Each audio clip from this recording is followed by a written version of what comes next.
Hello, Cleveland, and welcome back to another edition of the Dogland Podcast. I am your host, Jackson McCurry. Got a special episode for you. If you've been listening to us since our inception, usually after the NFL scouting combine, we had this man on. He's always gracious with his time because we always want to get the juicy details and insight that came out of Indianapolis. He is now the managing editor of the Browns Wire, is our good friend, Mr. Jared Mueller. Jared, how are you, buddy? Man, I'm doing okay. It feels like a crazy world we're living in. Like, I remember I was actually going to joke about, yeah, you want to talk Cavaliers or, we're talking Indians or Buckeyes. Like, I remember there was a time where I covered all those teams. And then there was a time I really significantly covered the Browns and the Cavs, running separate sites. And I can't imagine doing that crap now. Like, NFL, like, just dominates. And so, the last couple of days, I've been like, I'm about to publish a story. Yeah, I'm not going to get it lost in Aaron Rodgers and Russell Wilson and now Carson Wentz. So, I'm doing all right. There's a lot going on. It feels like the NFL has figured it out one way or the other how to run sports media right now. They really have. It's like everybody got back from Indy and then the floodgates just opened because the news has been filled with NFL content since Monday. It has been absolutely nuts. And obviously you were in Indy for the scouting combine, as you are almost every year except last year because craziness of COVID. I had Jack Duffin on Tuesday, and after the show, I said, I'm recording with Jared tomorrow. And he goes, well, I have a question for him.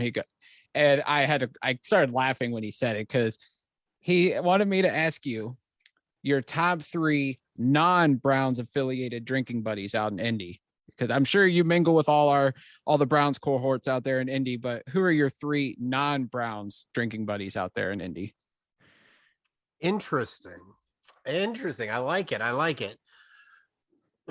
not going to talk about one of the agents. Let's put that one off to the side. He's probably my favorite. Yeah, definitely my favorite. There's a few guys. So I'll actually kind of break it up sort of into groups. So I've spent a lot of time with the Draft Network guys, specifically Kyle Krabs. Trevor Sycamore was there, and now he is at PFF. And then Joe Marino. So those guys have always been really cool guys to hang out with. Even John Ledyard, who now is running stuff down at Pewter Report. Like those guys have been around for a while. They were NDT scouting before that.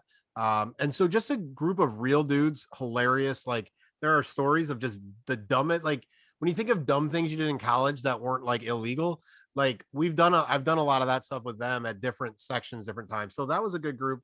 And then there's a group of guys kind of met through the agents, the agent guy that I won't mention. But like Turin Davenport, Emery Hunt, Brandon Howard, those guys have always been good hangs. Also, we can just talk ball. And, that's always really fun. And then some people would consider him Browns, but he's the Bleacher Report draft guru. So this is actually my first year that I got to hang out with Brent Sobolewski down there. We always just miss each other one way or another. And Brent is a version of me, which is really interesting. Like, him and I can talk Marvel, wrestling, as well as football. And so it just feels, it was cool to have like that natural, like, dude, we can shoot the crap about whatever and all that stuff. So that's a good question. There are some, and then there's a bunch of random people. Like, one year I'll be hanging out with this person. The next year I'll get a chance to, this year, spend a few minutes at a table. Ben Albright spent a few minutes at our table, and then George Patton came around. And then, I'm pretty sure he had to go get a scoop on Russell Wilson or something.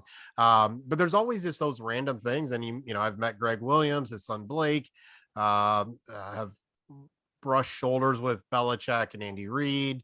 So, all those guys, there's just so many little like cool things. Talked to Andrew Berry this week, not during the official kind of thing. I'll just be honest. It is literally my favorite in-person event at this point in time for absolutely nothing to do with what happens on the field. I was going to say, it has to be a great networking event, that in the Senior Bowl, because you get to meet so many different people from different teams, different, media outlets. It's how you build relationships. And obviously you were with Brad Stainbrook, who that was his first time over at the combine. You want to inform us all, was the bicycle accident, was it legit? Like, no, it's not legit. All right. So let me tell you about the scooter. The scooter, they're just a little different than they were like 3 years ago. They're the same freaking scooter, but for 3 years ago, you had to push, push, push, and then it would start like you click it and it goes forward. So if it didn't do that, like you had to get off and push, push, push again. So I push, push, hit the thing, it doesn't go. So I get my foot off. So my back foot is still on the back of the thing, and I go to push, push while pushing the freaking lever. And I literally just went like that. Like I popped the wheelie up in the air, but nothing else. Like I was still on both feet, whatever. The funniest thing is right after that, Brad was laughing so hard that he literally fell off his scooter, and I almost ran him over. And so, yeah, it was interesting to hang out with Brad. And yeah, I mean, I would say this because I know a lot of people, yourself included, may have like aspirations or desires to grow in the sports media world, which is a really, it's an interesting world. I've always given people the recommendation, you need to have a side thing, or it needs to be your side thing until it becomes your full-time thing. Like it just does. I don't think it'll ever become my full-time thing by choice. I love being a therapist. But one of the things if and when you get to the combine or the Senior Bowl, don't have an agenda to grow and to network and let me meet you and let me show you my podcast, and don't do that. And B, don't have an agenda to prove how much you know or what you know. Like those things just don't work, because the reality is everybody would want to do that. Instead, it's just about hanging out. Like, and if a conversation comes up about this, that, or the other, then, jump in. But when you try to impress people there, it's just like, all right, who's this guy? Right. Like from a wrestling perspective, right? If you mark out, and you look like a mark, like you look like you don't know what you're talking about. And so, we're blessed in a day and age where you don't have to go to journalism school, right? You don't have to go to McGill. You don't have to go to Northwesterns or Syracuse, whichever one isn't McGill. You don't have to go to those, but you do have to network. You do have to meet people. And especially if you don't have a niche, right? I'll be honest, professionally, I don't have like a niche. Like I'm not the guy that does film or whatever. So it's really just about meeting people, showing them that you're passionate, that you care. And I'll be blunt, I think all of my jobs or my promotions or my taking new roles have happened because of personal relationships from some of those kind of settings, or at least interacting on Twitter. So it is a great place to be. You have to kind of know a little bit to get in, not to get into the combine, but to get into like sit at the right tables or be at the right spot at the right time. You also need a lot of naps or caffeine. Because I mean, legit, I'm in the media room 7:30, 8 o'clock, and the after hours stuff starts at 11:15, 11:30. I was gonna say, it seems like it's an all day and all night event there for the next like 4 or 5 days that are there in Indy. So yeah, caffeine's a must. Especially as they set it up. Like obviously, I wrote it up on the Browns Wire. The everything about it was horrible outside of everything I just described. Like they just set it up poorly for literally everyone involved. But outside of that, it's a great event. Yeah, and perfect transition, because I was going to bring this up because you did write a great article. And I mean, and you started off with, it's your favorite in-person event. And you talk about the city of Indianapolis and how it's perfect because the rumors are that they might move it. Although the media did sound off saying that Indy is the perfect spot for it. But like, talk briefly about the experience of it, like what was different from years past, and if you were running it, how would you fix things back up to where it is friendly for the athletes participating in the combine, the media covering it, and now the fans, because the fans got to be in on it for the first time? Yeah. So, I mean, literally everything didn't make sense. Like the teams weren't getting the information they needed. The fans in attendance were so far away, it was hard to tell what was going on, except they played the NFL Network into a little thing to listen to. But you literally are watching a big screen because you can't see what's going on the field. So it's like being at home.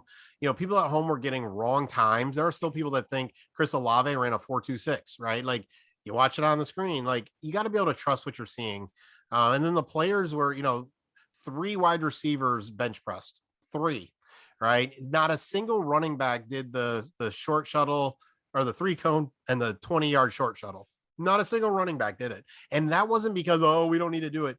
It was literally because they set it up in such a way that you're like, I just rested for 4 hours and did these like little drills in between these events. Like that's stupid. Like, and so how I would do it differently is twofold. One, I would get the trainer and teams involved to say, okay, let's set up a schedule. What do you need for your players to perform best? Period. Okay, great. Let's figure all that out. And then for the teams, what do you need, right? When do you need to be? What do you need to be? What do you need?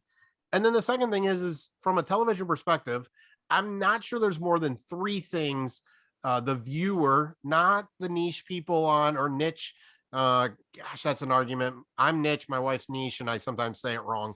But sorry, Money Mitchell just got released. Sorry about ever being distracted easily.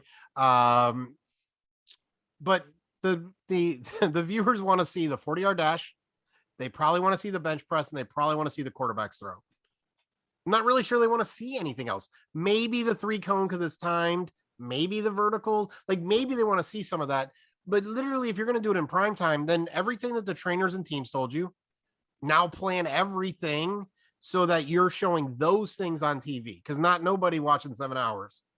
Okay, like that's just not happening unless you get paid professionally to do it. And even then, you're not watching it. Like you're hanging out, you're chatting, you're going to a bar someplace, you're hanging out with friends, talking through it, whatever. So that's really what I would do. It didn't make sense for anybody. And then lazily, if they could really stop putting the media room as far away as you can, like I'm not kidding you that I walked past 6 ballrooms from where the media room was last time. And last time I timed it out, it took a regular normal person 8 minutes to get to the interview room, which is literally the only thing we could do in person anyways. And now it's 6 ballrooms farther away. Like it's just a ridiculous, like it's just silly setup, I guess would be the way to say it.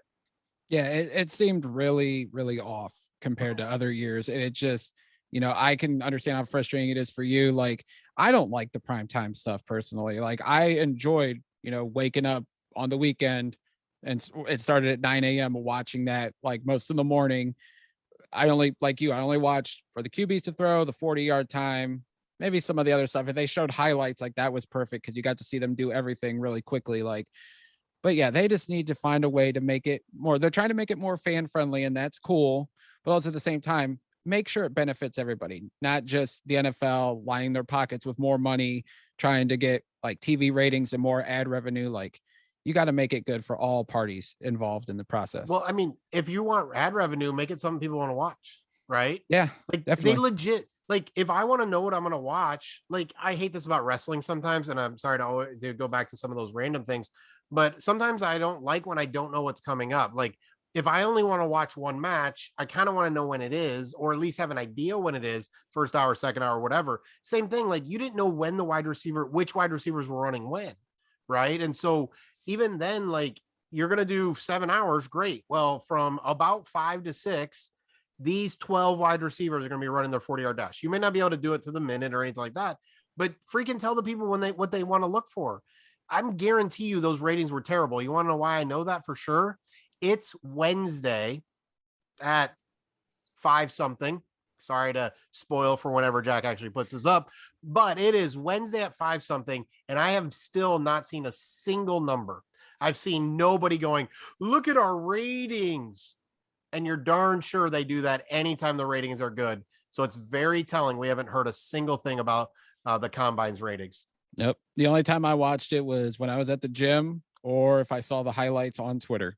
And that's pretty much how I followed it because I was waiting for Math Bomb to post the relative athletic scores. Like that was the only thing I really cared about because that's the only thing that kind of matters at this point when we're looking at the draft to pertain to ladies, humble brag. Jackson's at the gym doing work at the gym, but also knows about relative athletic scores. Yes.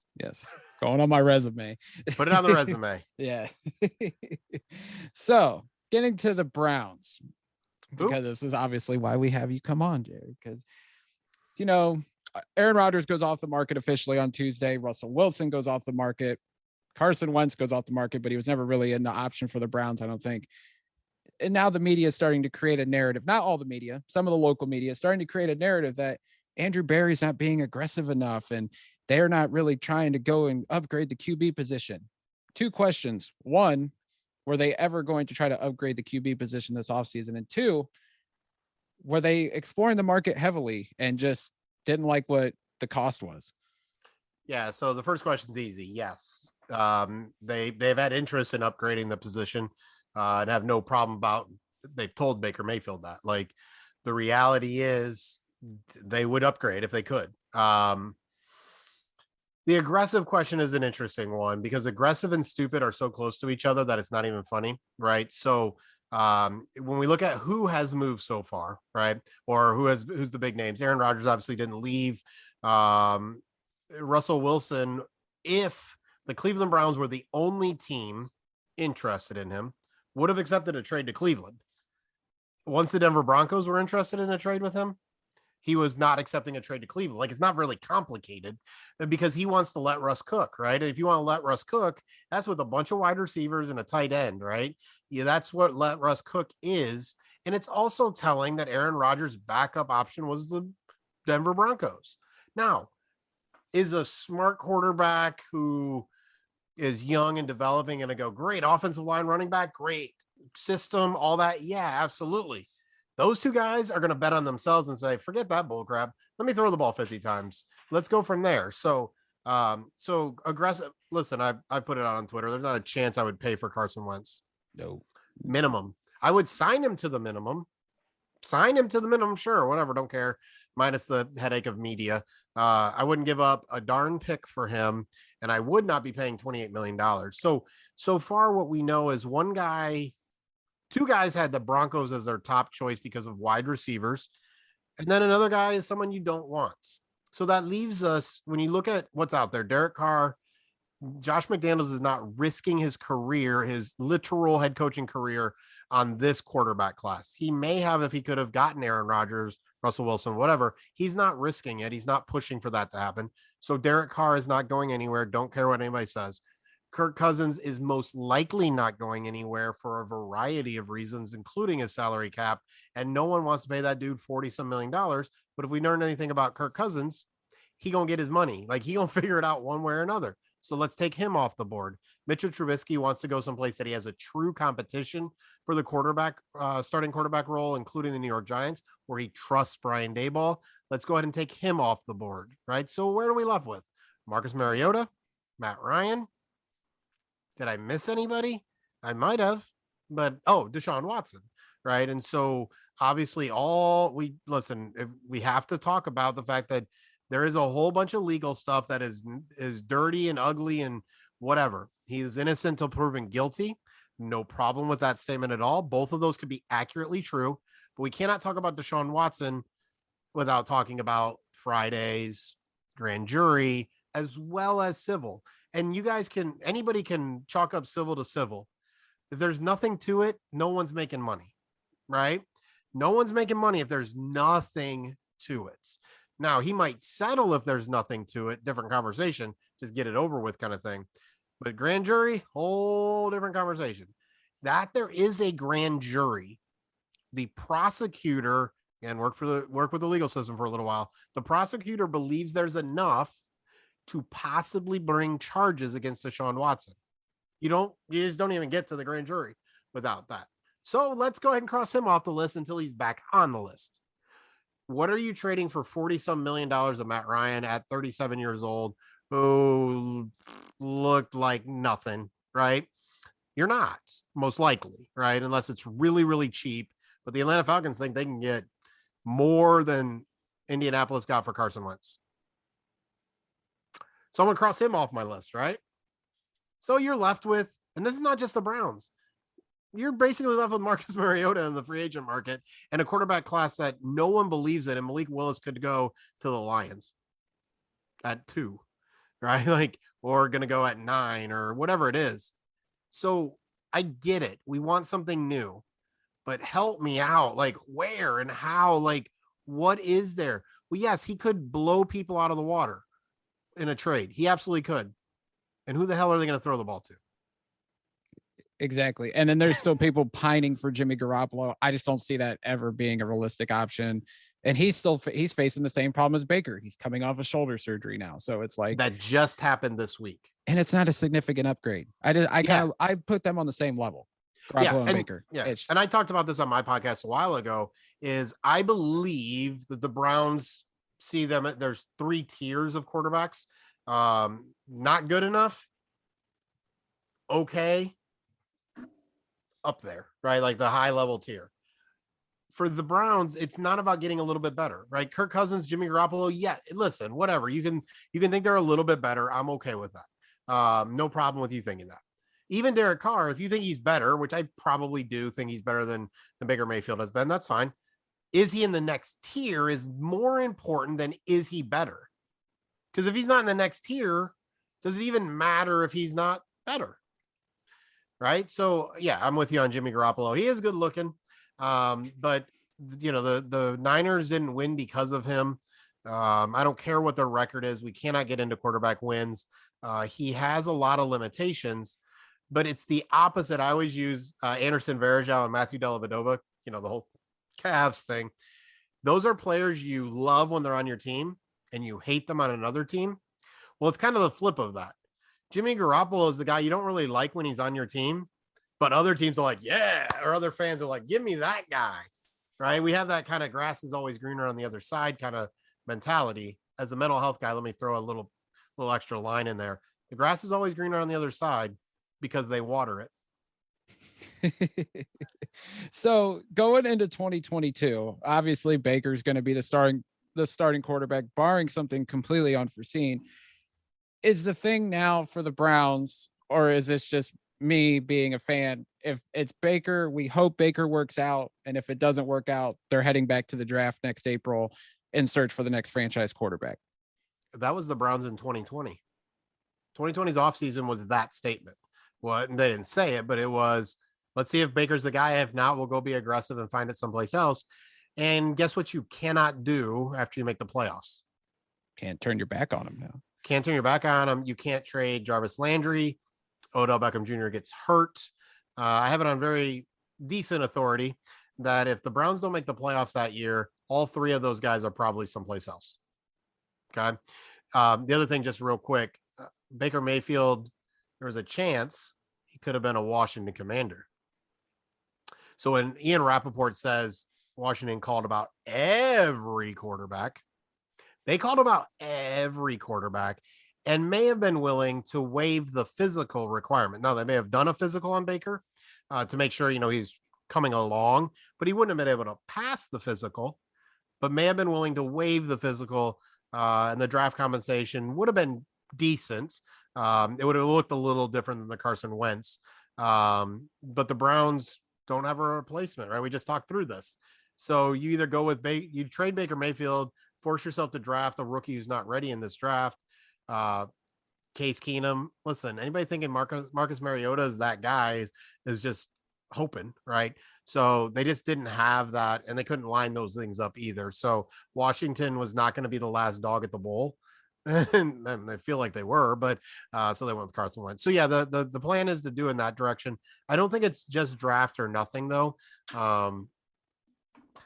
The Browns understand they have to do right by their veterans, right? They have to do right by Joel Bitonio. They have to do right by Myles Garrett at this point in time. Nick Chubb, some of the guys that have signed on for this, they know they have to do right by them. So it all depends on if they're going to the draft. Is there a quarterback they think they can do right by their team by? John Johnson, right, is going to would still probably be here at that point in time. Hopefully they've extended Denzel Ward or traded him for a first round pick. I don't know, whatever. I don't know what's going on there. It really feels icky. I've used icky a few times today. It feels icky that dude isn't signed anything, and we've heard nothing about an extension. So yeah, it's Baker's year to figure something out, and then we'll go from there. Unless, again, listen, Deshaun Watson is exonerated, and they're like, we either go all in on him or the Steelers do, or the Eagles do, whoever. The Steelers would be the concern, right? But Watson can waive his no trade clause or not, right? But yeah, right now the expectation it'll be Baker unless they can feel like they can get a clear upgrade. For sure. Just a couple more questions on Baker. I know this gets beat to death like a dead horse. Drew Petzing, who was the tight ends coach, got promoted to the QB coach. What does he bring to the table in terms of coming to the quarterback room as the coach? And, I'm not really sure. Does he have experience as a QB coach? And But yeah, more or less, what does he bring? If you have any insight on that. I don't have a ton. What I know he brings is someone to be very focused on Baker Mayfield, right? Um, Stefanski, Alex Van Pelt, they kind of did it together a little bit. But Baker is someone who he cares so much about everything that he sometimes can miss out on the details, right? He can miss out on little of the fine tuning, but it's not because he doesn't work hard, right? No one would ever say that about Baker Mayfield. The dude works really hard. It's just not always so fine tuned. He's like taking a sledgehammer to everything, like when you might need an ice pick. So I think what Petzing does is he's got some familiarity with him now. So I would say probably Baker at least trusts him at some level where they wouldn't have done it. I think they're also setting him up for an offensive coordinator role someplace else. Kevin O'Connell had some interest in bringing him in as the OC. He was going to be interviewed or whatever. So I think it's also to kind of help him out a little bit and kind of move the staff along and all that kind of stuff, or even to get him ready to replace Alex Van Pelt, who off the record people have heard, has talked to Pittsburgh about going to Pittsburgh, the college, not the professional team. I remember that rumor. Yeah. So there's a lot going on there. I think in the end, it just gives a Baker a point person and someone to just kind of stay on the details, right? Like you can trust Baker's going to be working really hard over there on that side field. You're just not totally sure what he's working on. It's important stuff, just may not be the details they need it to be. So essentially, it's someone who's going to be more hands-on with Baker, like you said, because Stefanski's obviously the head coach. He's got to deal with everything. And then Van Pelt, who has been the quote-unquote QB coach, obviously he's the OC too, so he's got to have his hands in on everything else. So it's actually a good thing that you have one guy that's focused on that one position group, and that can be all hands on Baker and whoever the backup quarterback's going to be, which is also my next question. We still don't know the status more or less of Case Keenum. He does have $1 million roster bonus coming, but all signs will point to him getting released to maybe save some cap room because he's got $8 million coming. Any idea who the backup quarterback's going to be? Because obviously that's always a hot topic in Cleveland. Yeah, I don't actually. I do think Mullins is a possibility. Laletta is in the USFL and could show out there a little bit. I don't want to say this. I don't think the Browns really care that much this year about who their backup quarterback is.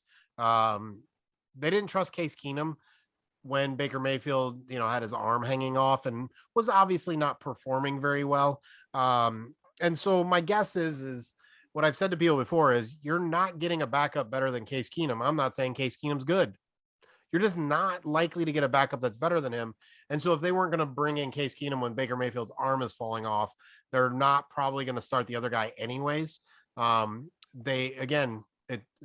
a great example of what I said about what 2020 was, which was, let's see if it works with Baker Mayfield. Well, if it doesn't work, we got this guy right now. Not everybody, many people falsely represent Case Keenum and Kevin Stefanski. They never worked together when Stefanski was the offensive coordinator. Keenum had no experience in Stefanski's wide zone scheme because that crap wasn't run until Stefanski took over as the offensive coordinator. Technically his only full year doing it, but they at least knew they had a guy, right? They had a guy that they could start. That's about it. So I don't think backup, Mullins, who cares? I know it sounds really terrible, but who cares? If Desmond Ridder falls, that could be an interesting name just based on his athleticism, fit in kind of the rollout scheme. He's got some of that size. Accuracy needs some work, but he's a hard worker, leader guy, like all the things that the Browns would like. And so if he falls, whether that's because the Browns have some extra picks because trading down or they trade back up, whatever it is, I wouldn't be shocked if Ridder is someone that interests them. But that would take some. It would just have to be the right fit at the right time. I don't see a JOK kind of trade. I would more see trade both my thirds to get back up into the second kind of trade to get Desmond Ridder if he continues to fall down and they got a receiver and they got a defensive lineman. Then, maybe they go after that guy, let him develop for however long it is. We know, listen, Carson Wentz is getting traded for 2 third-round picks, and he proved he could suck. So Desmond Ridder sitting is just going to raise his trade value. So I could see them going in that direction. what's the latest on Jarvis Landry? It seems like we're kind of just sitting, waiting to see what the Browns are going to do, what Landry's team's going to do. Obviously, I think the Browns would like to keep Landry around at their price. Landry probably wants to either A, get some kind of extension with the Browns, or B, walk and go somewhere else where he can potentially win a Super Bowl. Like, what's the holdup? What's the waiting game here with this? It's the same thing with Sheldon Richardson. If we can't replace you, we're going to keep you. I mean, it's just very simple like that. And so it's manipulative. I don't really love it from a professional standpoint. It's actually why Landry did what he did with social media. Right. He doesn't want to miss out on that money. Right. So, yes, you actually hit it right on the head as my dog comes to visit me. You hit it right on the head. Is there's really, for the Browns, it's we just want to cut some money. See ya. Like, let's get you down to 6.5, 7, 8, whatever it is.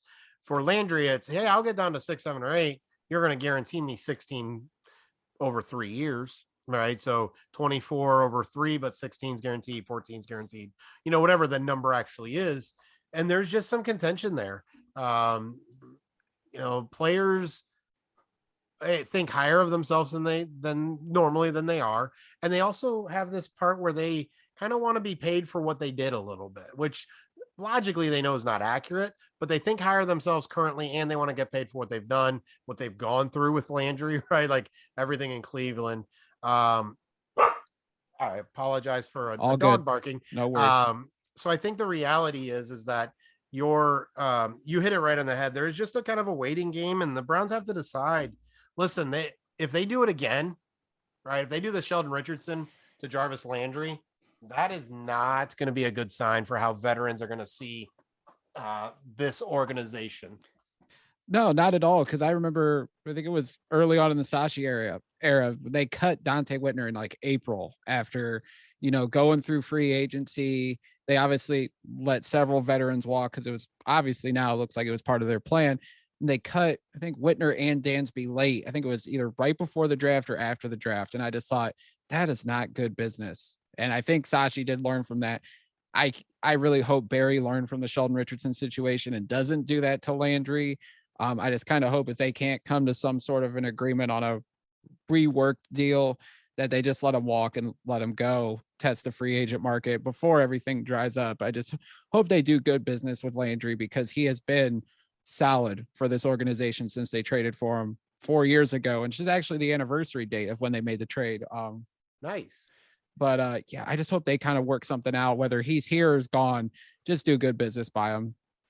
Yeah, and I think the reality is that I don't really care about good business by Jarvis. I know that sounds really jerky of me, but I care what it says to the rest of the veterans and to the league about how the Browns do business, right?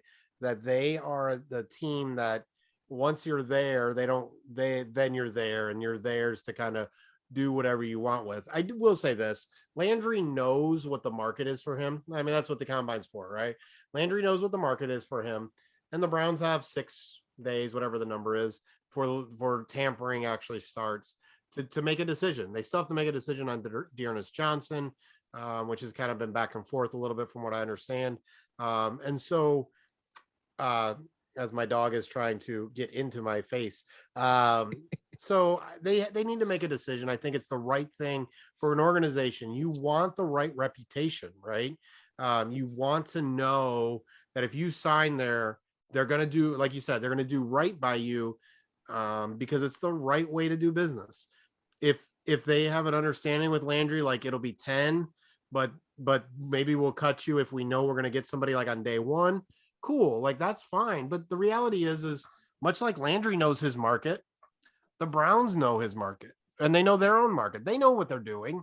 Like there's almost nothing. I mean, there's a few surprises every year, but in general, like a lot of this stuff is mostly decided, right? Like they've had the conversations. People know who's going where, all of that. What we don't know is trades, right? Because the agents don't get involved in trades. What we know more about, or generally tend to know more about, is the ones where there's free agents and things are moving around. But we don't know about trades, and that's the area that Barry is planning to be pretty aggressive in. And so if you cut Landry, you lose some leverage with trades and even with signings and things like that. You just do, because wow, Look what you desperately need now. You need at least a number 2 wide receiver. You can't, and a 3 or a 1 and a 2 because Donovan Peoples-Jones is your 3. The same thing with the defensive line. Every defensive lineman has leverage because the Browns have 1 starter. 1. They have 1. I'm shocked by the limited amount of conversation about that just in general in the media. Obviously, quarterback's always going to get play. Wide receiver is a fun position and all. 1. They have freaking Myles Garrett. They got nothing else, man. Right. It does not get talked about enough. And I mean, obviously the podcast community understands it, but the local media just seems to blow off defensive line, except the edge. Cause I feel like they know, if Clowney doesn't come back, there's obviously a need for an edge opposite Myles, but we don't have any starting D tackles and there's literally no depth. There's none. I mean, that's just crazy that's obviously, I think, another position group that's going to get hopefully addressed aggressively in the offseason, whether it is trades, free agency, or the draft, that they focus on bolstering that defensive line. So it's not just Myles and a bunch of Joe Schmoes. Me. Yeah. You and me could go play D-line, Jared. I'm a little undersized at 5'11.5" and 2 whatever the heck I weigh right now. Yeah, I've beefed up a little bit by my own doing, but I can probably play D tackle a little bit. I'm no Jordan Davis type athlete, but I feel like I can stop the run a little bit. Okay, so you're gonna anchor, right? Just drop that middle and get the anchor. Yeah, I'm undersized. I'm only 5'11". These offensive linemen will just push me over. No leverage, baby. Low man wins. Speaking of good business, though, as it pertains to the Landry situation, I think everybody's taken aback that the reports are out there, which, could be, the Browns just saying this to say it. But after Njoku obviously gets the franchise tag, the reports are that Austin Hooper is sticking around potentially. Is this just the Browns trying to bolster a trade market for him, perhaps? Or is this like Landry, if they can't upgrade tight end 2, which Harrison Bryant probably could be tight end 2 at this point? Or what's the going on with Austin Hooper? Everybody assumed that he'd get cut after Njoku gets tagged or a long-term deal. And this is a place where Jack and I'll just be honest, I'm confused by salary cap when I talk to Jack about Austin Hooper specifically. Very much confuses me because when I look at over the cap, and I actually put this all in a piece today on Browns Wire, I don't see where they actually save salary cap space except in any significant way, except trading him after June 1st. So they save, I think, $2 million trading him before June 1st. Everything else is just about when the cap actually hits.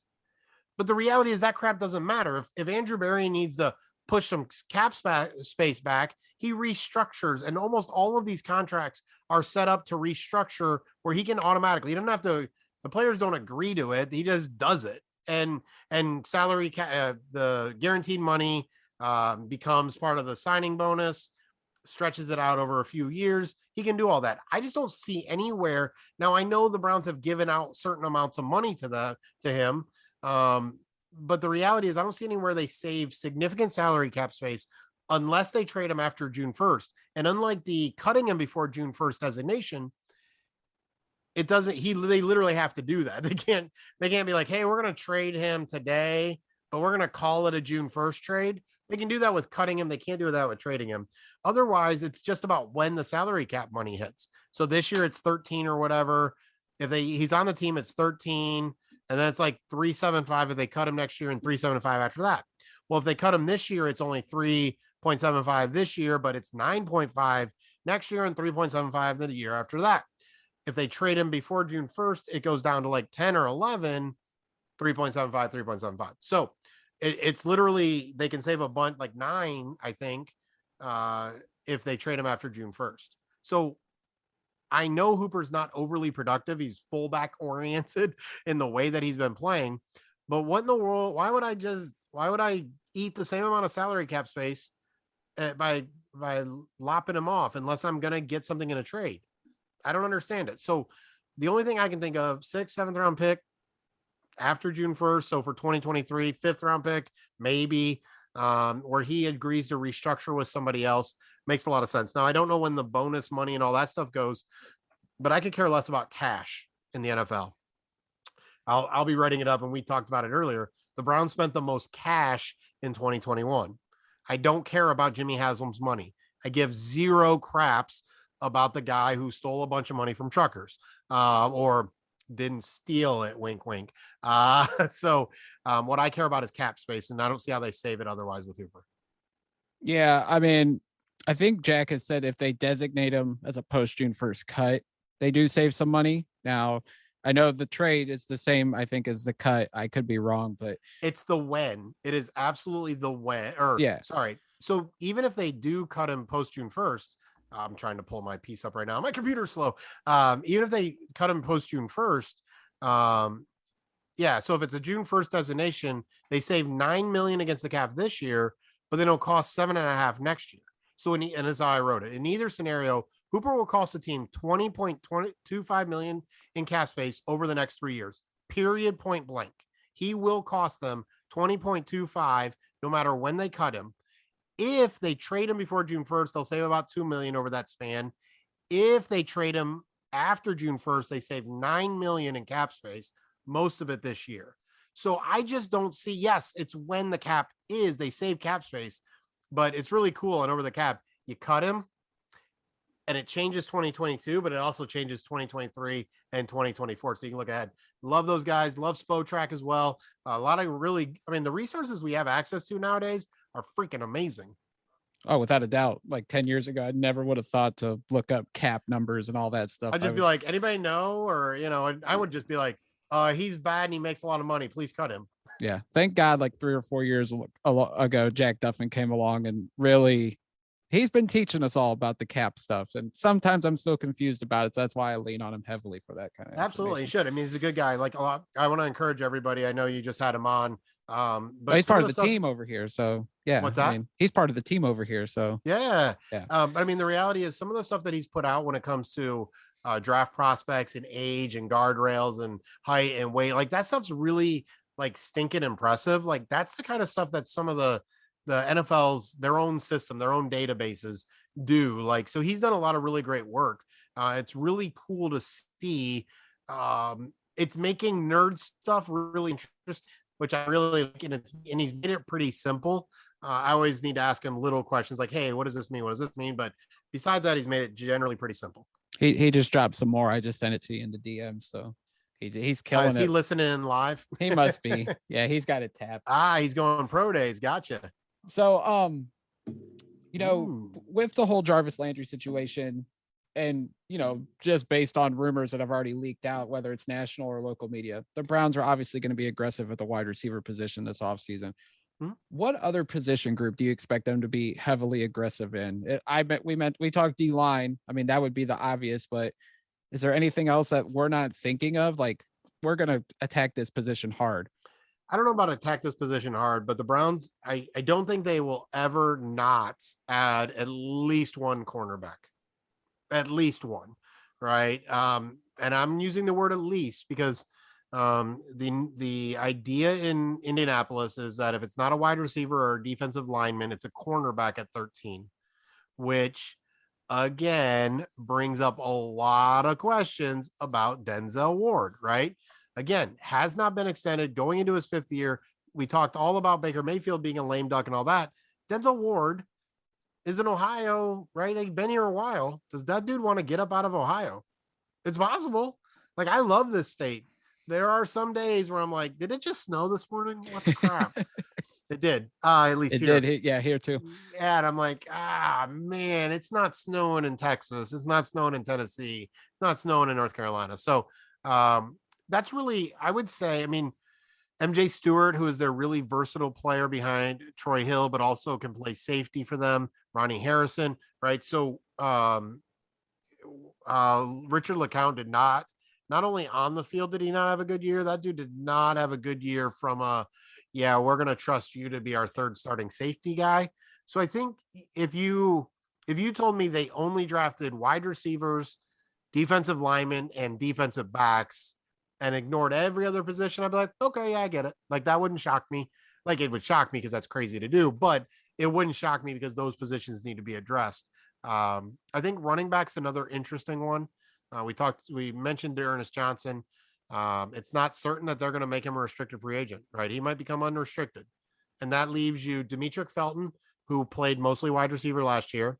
Kareem Hunt has 1 year left on his deal, and you have Nick Chubb.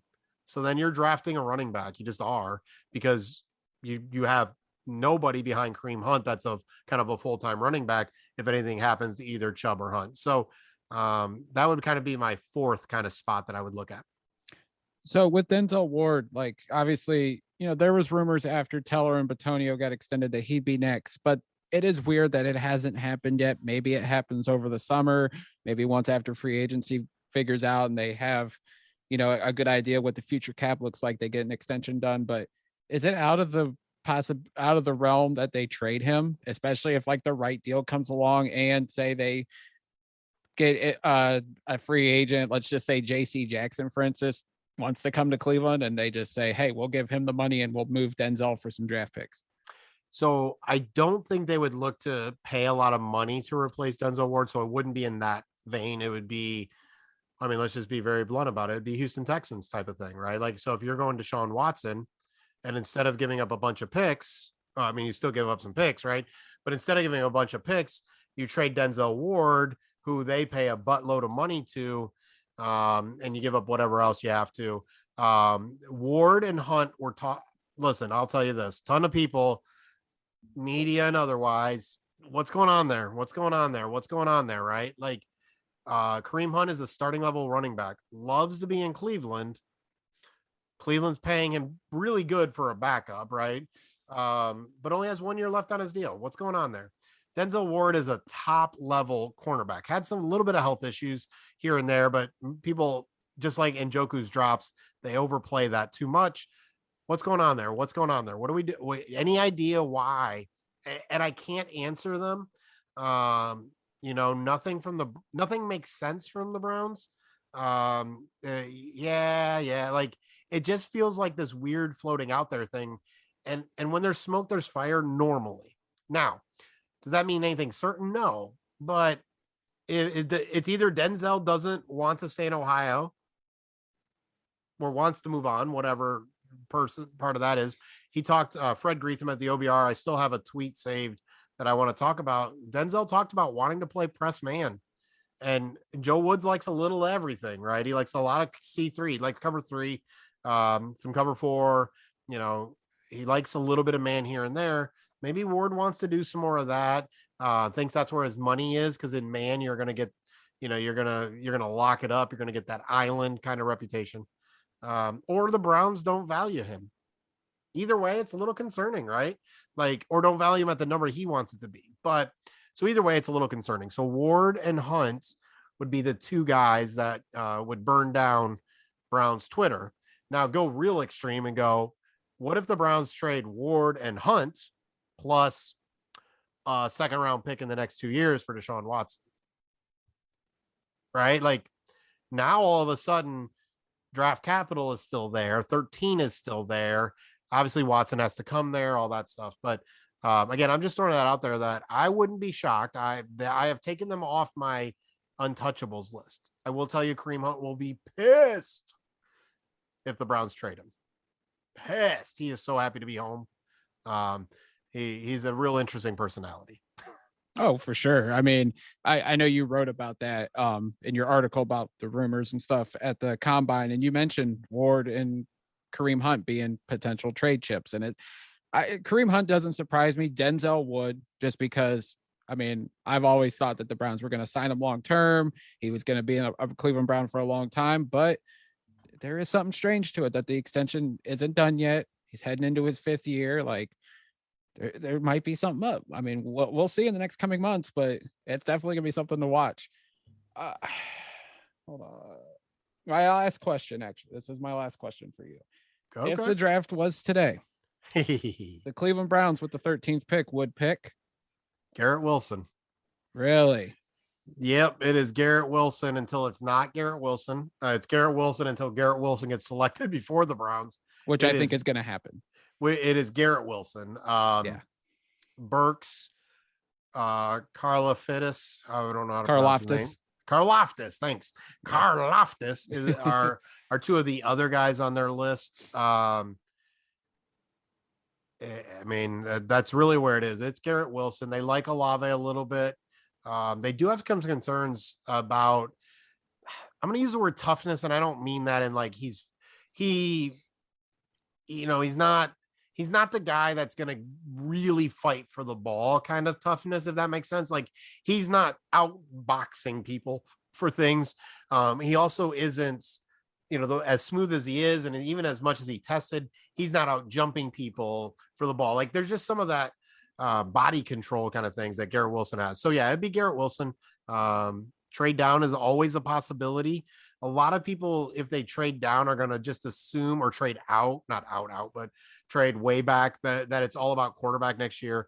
And they're just not thinking in that direction because they can't, right? Like, I forget who it was, and I'm not trying to call anybody out, but I want to read someone said, so I was going to try to get to it. But anyways, someone said basically that Andrew Berry this offseason needs, here it is, AB needs to do his best to maximize this upcoming season, but also position us that we can make a run for CJ Stroud if it doesn't work out with Baker Mayfield. Those two things don't exist, right? Like, that's like me saying you're going to be faithful and cheat. Like, freaking doesn't work out, right? Like, it's going to, and so the Browns are looking at this season. And so Garrett Wilson is the guy. I would not be shocked if they were creative in moving up for Garrett Wilson. Not significant. When I say creative, Andrew Berry loves to pick swap some boys, right? So we're going to move from 13 to 9, and we're going to give you that extra third, and then we'll flop second round picks, or we'll swap second and fourth round picks, and we'll give you a fifth next year, whatever it is. Like, I don't see them being that aggressive where they're like, yeah, here's our second round pick, or, here's our top third round pick. But I do see them being really creative, because bites from the apple, right? That's an analytics concept. You saw it last year. They traded down, I believe. No, they traded up, and they won. Anyways. And all they did was they traded up and traded down, but they kept the same amount of picks. That's the JOK really trade, right? What's that? That was the JOK trade. It might have been the JOK trade. I thought it might have been Togiai. Maybe Togiai is what they got at the end. Yeah. But either way, like, they like bites from the apple. So I could see them being really creative. But yeah, as of today, it's Garrett Wilson. Now, obviously, Drake London hasn't run yet. Treylon Burks held at his 4.55 40, which is really interesting. Deebo Samuel, I think, was 4.46. So that comparison is a little out the window, right? I think AJ Brown was better than that. So it's really interesting. He didn't think he could run faster than that. And I didn't see anything about an injury or anything like that. So Burks is high on their list. I'm just not sure they needed to understand how he won in Arkansas. Was he gimmicked into winning? Because Kevin Stefanski is not a gimmick system. It is a play action and movement system, but it's not a gimmick system. And so, I think Burks is going to be an interesting guy. Defensive end is always going to be important. Jordan Davis, we got to talk about it, right? Big old boy. Yeah, I was actually going to bring it up. Yeah. So here's the deal. Jordan Davis cannot do that for 5 or 7 years. He just can't do it. He's 3, good gracious, right? Like, he's gargantuan. Your knees, your ankles, your body cannot run those speeds, be that quick, take that pounding at that size. It is why Mekhi Becton was a concern for a lot of people. Oh, look, he had a really good rookie year, and they're not sure he's going to start in his third year. Because when you're that freaking huge, like, it is just hard to stay low, to stay quick, to not, have that stuff wear and tear on you. So Jordan Davis, like, listen, it would shock me. Now, would it be kind of fun? Him and Myles Garrett for a couple of years? Sure. But when, not if, when does he break down? When is it just too much pounding on a big old body with joints and all that kind of stuff? Especially if he's running that fast and have that much explosion into everything. Well, all that explosion is happening on joints. It's happening on tendons. It's happening on backs and necks and all that kind of stuff. Yeah, I figured like he'd be at least in the discussion for 13, but I think at the end of the day, he wouldn't be like one of the final few guys that they would be like saying like, if this guy's off the board, we'll consider taking Davis. I don't think that's going to happen, but I think he's at least in the discussion. Yeah, I think you're looking at a trade down, or you're looking at something else where it just makes sense to do, and all that kind of stuff. Um, that's really kind of about it. I think he's in the discussion. But a first round pick is about it's about 5, 8, 10 years, right? Like, I get that people want needs met. Good teams fill their needs in free agency, or a year or two ahead of time. Not, let's use all our draft picks to fill our needs. So yeah, it'll be fun and interesting. It's a great wide receiver class, right? Like, I don't care that Dotson didn't measure out real great. Still a great route runner. He's a souped up Rashard Higgins, right? Like, and that's not a horrible thing. Alec Pierce, the Pickens. There's a lot of really talented players in this draft. John Mechie is another really interesting guy from Alabama. Like, probably one of those guys is in the third round. Yeah. So there's just a lot of fun in this wide receiver class. If actually, two more quick questions, because I did think another one. If they move back, is Jameson Williams in the discussion? Honestly, I wanted to know the answer to that question. I don't know. I'm not sure. The 1 year production is concerning, For sure. From their perspective. For me, I don't give a crap. He is the most, outside of the injury, he's the most talented wide receiver in this class. The hard thing is you can't look at anybody's big board. Almost everybody puts the injury that knocks him down, right? Yeah. So I don't know. This is an honest answer. I would hope so. He's very talented. If he misses half a season, if y'all are making your pick based on half a season, like, man, that is just not it, y'all. That's how better team. You're going to let Jameson Williams fall to the Kansas City Chiefs just because, right? You know what I'm saying? Like, just because, well, we have to have these 8 games right. of Treylon Burks, again, who I like, but we're going to take Treylon Burks, even though he's graded a bunch lower than Jameson Williams, for 8 games. You're out of your darn mind. Right. I mean, yeah, it's just like listening to being in on some of these Twitter spaces, which some are good, some are bad. Just, you got to find the right ones. People are like, well, we can't take Jameson Williams. He'll be out half the year. I'm not worried about him playing only half of 2022. I'm worried about him being the potential Browns #1 wide receiver for 5 to 7 years. Like, that's you got to think long-term, not just the immediate.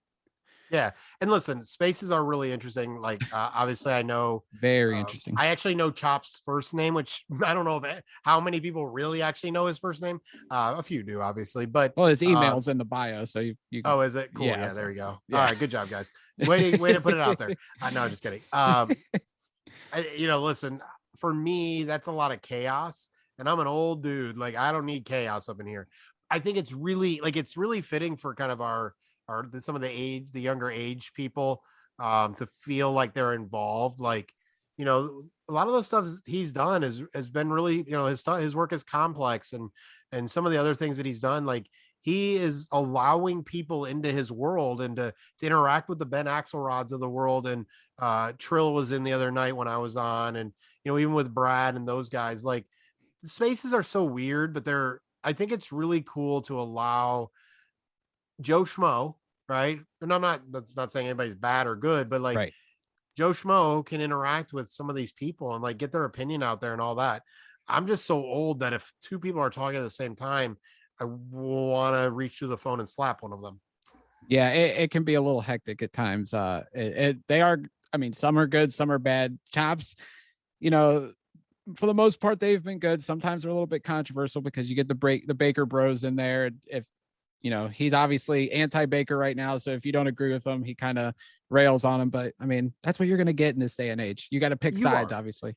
And even with picking sides, I think the thing that gets lost in what he says is he's not anti-Baker. He's pro a better quarterback, right? Right. Browns. Yeah. And so, like, the reality is, if we were all simple-minded enough to go, hey, everyone, would you take Aaron Rodgers or Baker Mayfield? Every single normal human being would go, yep, easy. It's the same thing Chops is saying is, true. I want a better quarterback. It's just really passionate, and he's sick of talking to people who are like, what are you talking about? Baker Mayfield's going to be the greatest quarterback in the world. That's the morons on the other side, right? Very true. And the reality is quarterback's the most important position in the field. It's not the only position. Deshaun Watson is amazing. What did his Texans have the last time he played? 4 wins? 4-12. Yeah. Right? Like, so you got to have other players. And I think that's the thing Andrew Berry and Kevin Stefanski believe. We're going to have an offensive system and defensive system that sets the floor really high. And if we can't, we're going to make everything else really good. Right. So if we cannot have Joe Burrow, Justin Herbert, like, listen, it isn't a great time to have it is an amazing time in the NFL with quarterbacks if you don't care about another team. Right. It's like Lamar Jackson might be a top 15 quarterback at this point, given where everybody else is. And so I think Andrew Berry and Kevin Stefanski are like, if we can't find it, we're going to make the rest of it really good. Hope for health, luck, whatever it is, and go from there because we can't invent a quarterback. I would love to play or create. Right. I did it in Madden. I'll tell you what, J-Train was 6'8", and he was a 99 out of freaking everything. And he looked pretty sweet wearing 21. Speaking of quarterback, and this is actually the last question, because not only are the Browns looking to potentially upgrade the quarterback position, but our arch rivals right down the road, the Pittsburgh Steelers, are too. And funny, Sean King, former NFL quarterback, reported, and I use air quotes when I say that, if things go well Friday, Deshaun Watson of the Steelers is going to happen soon after. And then Jerry Dulac, well-established Steelers reporter, saying Steelers have no interest. What are the Steelers' plans? If you heard anything at Indy about what are they going to do at the quarterback position? So what I've heard is they actually aren't lying too much about Rudolph. Oh my God. Sorry. So Miles is ready for that. Yeah. So the Steelers will play chess on this. So if they can't get Malik Willis, which is a possibility, he's gone by the time they draft. Mitch Trubisky is an option. Marcus Mariota is an option. That's really kind of the two options in free agency.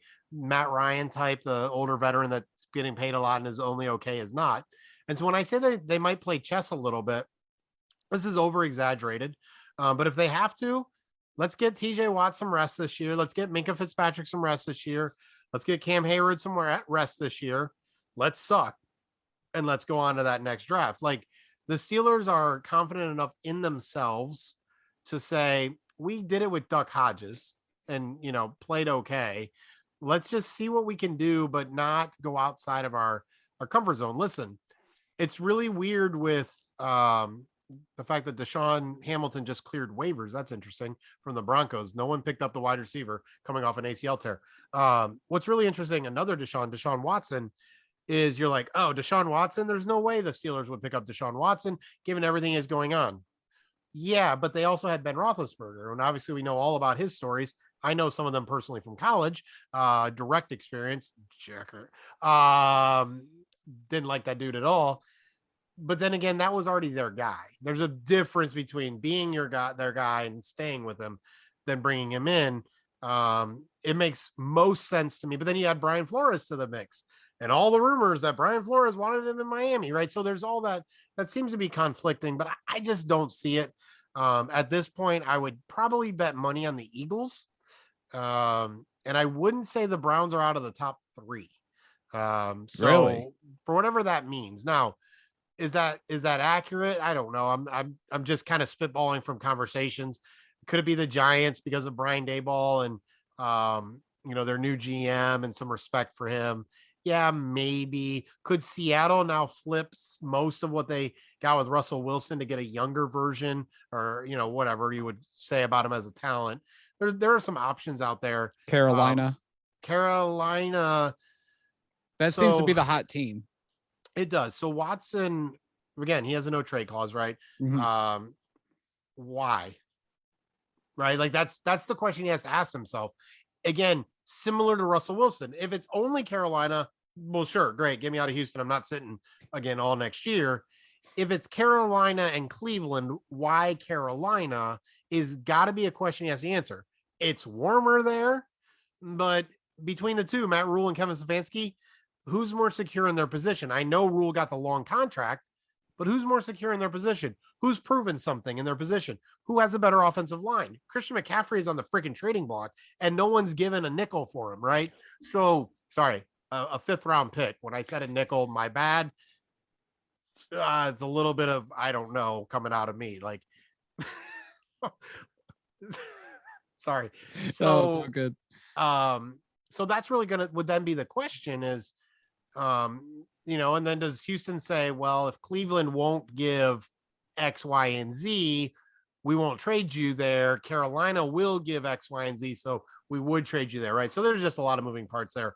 But again, in Cleveland, similar to Pittsburgh, not similar to Pittsburgh, but similar question is, it goes to D Haslam.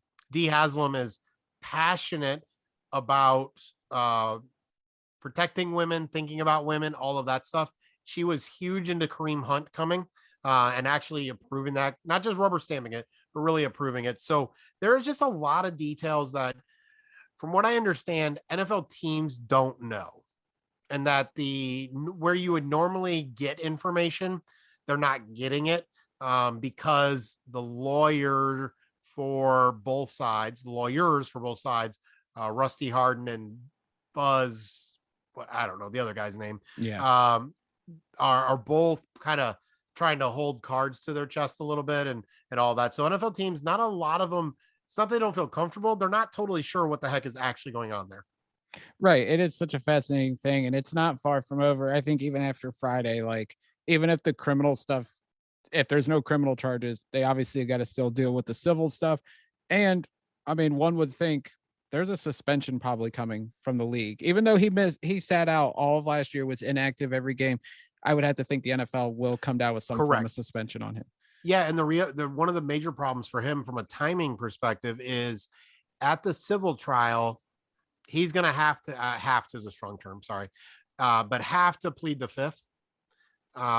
Which he's going to Friday. Right. Which would be Friday because of the criminal case. Right. So if the criminal case wasn't going on, it's possible he doesn't plead the 5th in the civil and he just goes at it, but he can't risk something he says in a stupid civil. Listen, if he has to pay money, he's got it. His freedom is a whole different conversation. So that means the civil cases probably last a lot longer because he's got to make sure those criminal cases get closed before, and so a grand jury should return something, depending on when they actually see everything, hear everything, should return something same day or the next business day. So they should hear from the grand jury, and a Friday grand jury doesn't want to come back on Monday or be stuck through the weekend. So they might rush that through. So from the grand jury, he should hear something Friday or Monday if everything is completed. But then he does have to deal with the civil. So it's just a long process, man. Yeah, it's far from over. I know people are kind of expecting maybe it's done by the draft. Who knows? I mean, honestly, we don't know how this shakes out. And to be honest, it feels so dirty only because even for us, like we talked about the processes a little bit and the timeline. If this dude did some of the things we think he might be being accused of, which I say it's such a generality because we're like, something happened, right? That's kind of what we kind of know at this point, sexually inappropriate maybe, or whatever the terminology might be. And we literally don't know. But if this dude did any of that stuff, I don't care what the actual legal ramifications are, right? Yeah. Like, especially again, compared to Kareem Hunt, one time, not okay, not acceptable, not appropriate, not something I would be like, yeah, good job, dude. Any of that bull crap versus 11 times, 22 times, whatever it is. Like, you're starting to talk about very different things, very different situations. Again, it's not excusing Hunt, but it's also not like, oh, cool, if he gets done with this so we can trade for him. Like, that is some really, really messed up football is the only thing that matters kind of stuff. Yeah, it's very major stuff. So it's going to be interesting to see how it all shakes out. Jared, I thank you so much for your time. Every time you come on, it seems like we do go at least an hour talking ball. Always appreciative of your time. I mentioned to Anthony a couple episodes ago, we're closing in on episode 300, and you've been a big part of this. So thank you always for your friendship, for your insight, and most importantly, your time. Because like I said, it's always time consuming, but we do appreciate it, man. Hey, no problem, man. Congratulations on getting up to 300. I'm glad you got to meet Dottie during the session. Yes. So our amazing toddler with a fur coat. She has all kinds of personality. But no, it's good to be on, man. It's good to listen, real relationships, not just in the business, but through social media. Like they're very rare and they're really fun. Like, if you and I ever do actually hang out, cool, but it doesn't change. Like it's cool to hang out with real people. And, if something happened, I would be like, hey, do you need a place to crash? You know what I mean? And Yeah. Oh, for like sure. that kind of thing. So, no problem coming on. I'm glad we worked out a time that worked, because my old self ain't going to be doing this at 9 o'clock at night. Oh, I feel it, man. I feel it. I'm usually out by 9 o'clock most nights because of work. So, but yeah, I definitely appreciate it. Go ahead and plug everything you got going on over at the Browns Wire. Sure. Yeah. Like, listen, Browns Wire, we're part of USA Today, sports media group.